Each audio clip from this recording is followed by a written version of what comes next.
여러분, 애플하면 어떤 이미지가 떠오르시나요? 그냥 안정적으로 엄청난 수익을 내는 거대한 기업? 아니면 아이폰을 넘어서 또 다른 혁명을 준비하고 있는 혁신가? 늘 이 두 가지 시선이 공존하죠. 오늘 애플의 최신 실적을 탈탈 털어서 이 두 얼굴의 진실에 한 걸음 더 다가가 보려고 합니다. 바로 이 질문이 오늘 이야기의 핵심입니다. 애플은 과연 막대한 현금을 쌓아두면서 안정적인 길을 가는 거인으로 남을까요? 아니면 그 돈을 전부 쏟아부어서 세상을 또 한 번 뒤흔들 무언가를 조용히, 아주 조용히 만들고 있을까요? 그 힌트가 바로 최신 재무자료에 숨어 있습니다. 지금부터 같이 한번 파헤쳐 보시죠. 자, 그럼 첫 번째 파트부터 시작해 볼까요? 기록적인 분기. 애플이 지금 얼마나 거대한 회사인지 그 현실부터 한번 제대로 보겠습니다. 2026년 회계연도 1분기.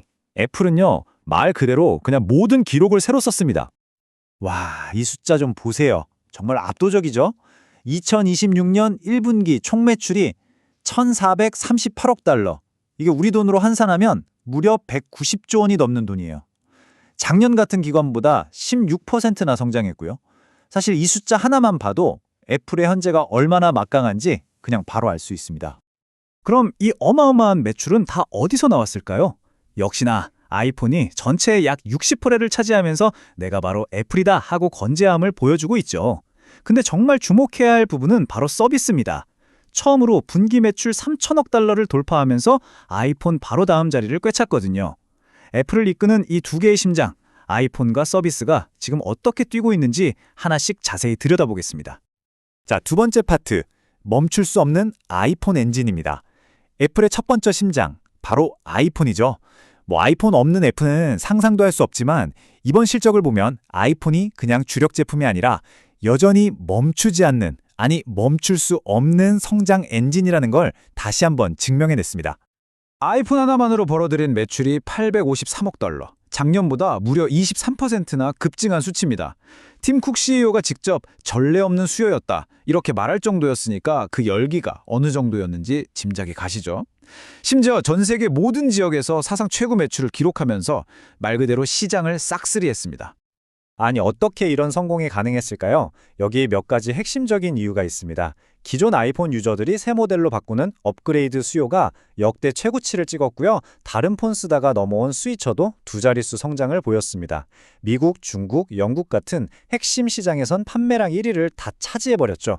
그리고 이 모든 것의 바탕에는요, 99%라는 이 경이로운 고객 만족도가 깔려 있습니다. 한번 애플 생태계에 들어오면 나가기 힘들다는 게 바로 이런 거죠. 이제 세 번째 파트, 서비스 제국의 부상입니다. 애플의 두 번째 심장을 들여다볼 시간이죠. 많은 분들이 애플을 하드웨어 회사로만 생각하시는데 사실 그 뒤에서는 이미 거대한 서비스 제국이 조용히 그리고 아주 무섭게 성장하고 있습니다. 서비스 매출의 성장세는 정말 뭐라고 할까요? 굉장히 꾸준하고 안정적입니다. 작년보다 14% 성장하면서 사상 처음으로 분기 매출 300억 달러의 벽을 넘어섰죠. 아이폰처럼 막 폭발적이진 않지만 훨씬 더 예측 가능하고 마진도 높아요. 그야말로 황금알을 낳는 거위 같은 존재가 된 겁니다. 그럼 이 서비스 제국은 뭘 기반으로 이렇게 커졌을까요? 답은 바로 이 숫자들에 있습니다. 전 세계에서 사용 중인 애플 기기가 25억 대가 넘고요. 매주 8억 5천만 명이 앱스토어를 방문해요. 개발자들은 앱스토어 덕분에 5,500억 달러 이상을 벌었죠. 그러니까 이 거대한 생태계 자체가 서비스 매출을 자동으로 만들어내는 공장이나 마찬가지인 셈입니다. 네 번째 파트, 국경 너머의 성장입니다. 애플의 힘은 미국에만 있는 게 아니죠. 특히 이번 분기에는요, 한동안 좀 부진하다는 평가를 받았던 한 핵심 시장에서 모두를 깜짝 놀라게 한 극적인 반등을 보여줬습니다. 바로 중화권 시장입니다. 보세요. 작년 대비 무려 38% 성장. 이건 완벽한 부활이라고밖에 할 수 없겠죠. 그렇게 경쟁이 치열한 시장에서 애플의 브랜드 파워가 아직도 얼마나 강력한지를 제대로 증명해낸 아주 의미 있는 결과라고 할 수 있습니다. 다섯 번째 파트, 애플의 다음 승부수입니다. 자, 여기까지가 우리가 아는 안정적인 거인 애플의 모습이었어요. 근데 말이죠, 애플은 이렇게 번 돈으로 대체 뭘 하고 있을까요? 여기서부터가 바로 혁신가 애플의 이야기입니다. 그리고 그 중심에는 단연코 인공지능 AI가 있습니다. 애플의 AI 전략은 다른 빅테크 기업들이랑은 결이 좀 다릅니다. 크게 두 가지 축으로 움직이는데요. 하나는 개인정보 보호를 위해서 기기 안에서 AI를 바로 처리하는 온디바이스 AI, 그리고 다른 하나는 더 복잡한 작업을 안전하게 처리하는 프라이빗 클라우드 컴퓨트예요. 결국 애플이 제일 중요하게 생각하는 개인화와 보안, 이 두 마리 토끼를 다 잡겠다는 전략인 거죠. 그리고 바로 여기서 팀 쿠그 CEO 입에서 정말 중요한 발표가 나옵니다.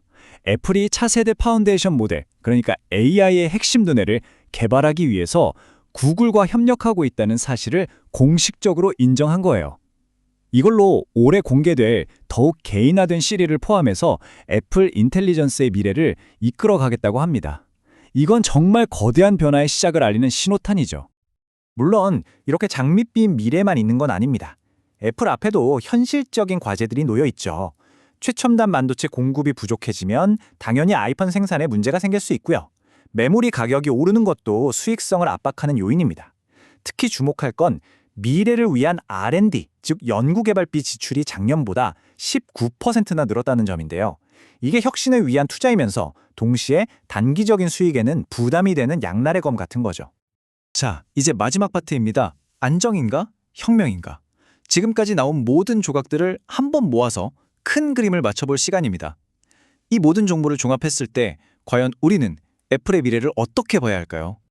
한쪽에는 역대급 이익을 내고 그 돈을 주주들에게 아낌없이 돌려주는 안정적인 거인 애플이 있습니다.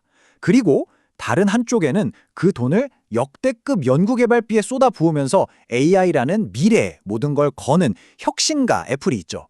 애플은 지금 이 정말 흥미로운 갈림길 위에 서 있는 겁니다.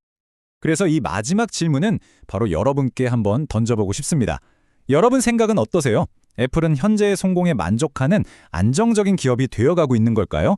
아니면 아이폰급의 또 다른 혁신을 만들기 위한 폭풍전야 같은 시기를 지나고 있는 걸까요? 한 가지 확실한 건 애플의 미래는 AI, 서비스, 그리고 하드웨어라는 이 여러 조각들이 합쳐져서 완성될 하나의 거대한 퍼즐 같다는 점입니다. 이 퍼즐이 다 맞춰졌을 때 과연 어떤 그림이 나타날지, 바로 그것이 우리가 앞으로도 애플에서 눈을 뗄 수 없는 가장 큰 이유가 아닐까요?